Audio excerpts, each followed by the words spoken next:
Hey kids, welcome back to another week of Oldman Plays CFL Fantasy.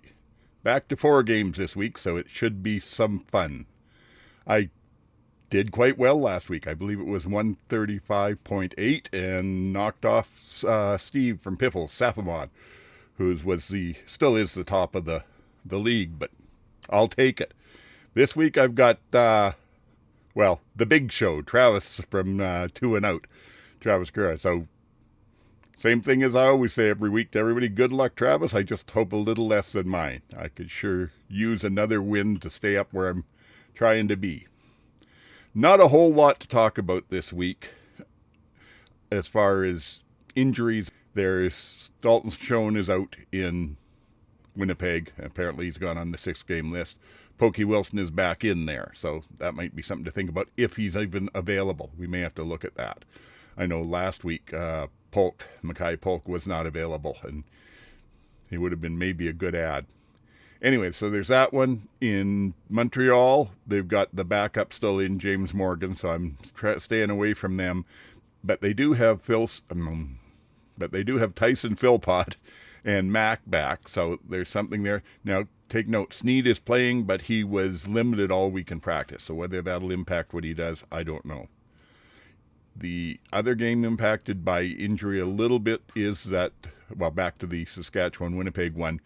Saskatchewan, they're down to their third string, one of the Onyekas. I think it's Koshi. But anyway, so that may impact that back end. We'll have to see how well they hold together. Something strange out of Edmonton. There had been a report I saw earlier in the week that both Serezna and Morgan had been put on the 6-game list, and yet they both show up on the depth charts. So there's that. And then the BC, I couldn't find the depth chart. Their whole page was blanked out to me. It was there, but grayed out, so I couldn't do anything with it. Checked the injury reports. Looks like they're going to be good to go. And frankly, that's probably the game that I want to load up on. Because if you look at it, BC at Ottawa, that Nathan and the BC offense, which is still very high in scoring and in total yards against an Ottawa defense that's a little better, but still pretty beaten up. So there's that. Hamilton at Montreal. Normally Bo's a great pick, but that Montreal defense has got Dequoy back. They've got apparently Mustafa Johnson back in the middle. Who else do they have? They have several people coming back anyway. So I'm not confident that Bo's going to put up the numbers this week. And of course, with Morgan at quarterback, I don't want to go Montreal. Oh, I didn't mention in Ottawa, Crum is also in, so it's another backup. Saskatchewan at Winnipeg, could be some good points to be had there, but who do you pick? That's part of the problem. I don't think Zach's got it anymore. Trevor may get some good yards and score against that Winnipeg defense, but at home it's a tough thing, so I'm trying to stay away from that a little bit. And as well, who knows what the Bombers are going to do with Brady. You'd think that they'd run him a lot more than last week, but they didn't then, so what about now? And then we're to Calgary and Edmonton. And hopefully, I'm fairly convinced that VA was quite sick last week playing, because he did not look himself. And hopefully a week later, he's looking better. So you might want to take some people there, but will it be Barnes? Will it be Alford? Will it be Philpott? I know someone who took Philpott last week and got like less than 10 points from them there. And so then Jones, there's lots to pick from, but maybe too much. So that's what my strategy is going to be. It seems to me like the two ones you'd want to pick from offense would be Calgary and BC, because they're going against a couple of the weaker defenses, and build it from there. I do, like I said, I have a better feel about Nathan than VA. But that's about all I've got to say this week, really. So let's fire up the fantasy on the old computer here, put a team together, and see what we get. And we said we wanted to start with Nathan at quarterback. Oh, he's up there at 15, but I think he's the best one for it. And then I'll want to team him up with a couple or at least one wide receiver from his team. So I'll put the Lions up here. And let's see, Hatcher at 14.5. I think he's worth it.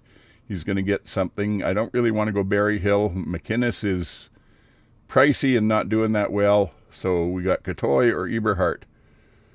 I think I'm going with Eberhardt. I don't know, he's been coming on, I have a feeling there. So that means now we need a running back. And I could go with Butler from BC, but I don't know, I'm not feeling that here.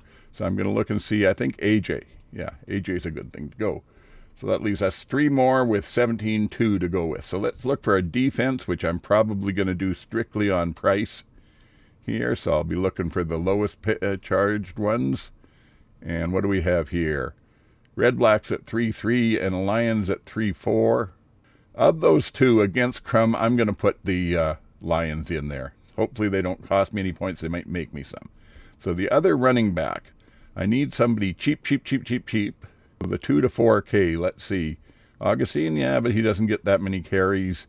What are we going to look at here? Probably going to have to go with somebody who doesn't get many carries anyway. Oh, wait. There's these who could get a bunch, but then Erlington's supposed to be back. But Anderson scooped up a couple of touchdowns last week. Let's see if they use him some more in this game. He's a cheap one. If he doesn't get me anything, he doesn't. So that means flex now I'm left with, what do I have? 11.3. So I've got to go to this over 10. And let's see, what does that give me now here? Yeah, so 11.7. Brissett, I'm already above it. So Johnson, Addison maybe, or Smith. And that's it. So Johnson's usually good for at least a reasonable amount of points. Doesn't get a lot of touchdowns, but gets the yards. Anyway, make can't even talk. Make Nathan the captain. There we are. That was quick and easy this week. Bada bing, bada bang, bada boom. We're locked in. Okay, so that's about where we're at then. That's my picks as usual. Use them at your peril. They come with no guarantees or promises. Other than that, all I've got is the usual. Please subscribe here on YouTube or on podcatchers here. Subscribe to the CFL Outsiders. Oh, hey, MJ's got a Instagram account up for the CFL Outsiders. So if you're on Instagram, take a look at what she's put up there. Some good stuff. We're growing. But the subscribes, the comments, the hit the like button, it's just a nice, easy way to help us out. And we really do thank you for the help that all of you have been, because channel's growing and we're loving it. I guess that's about all. Until next week, Oldman signing off.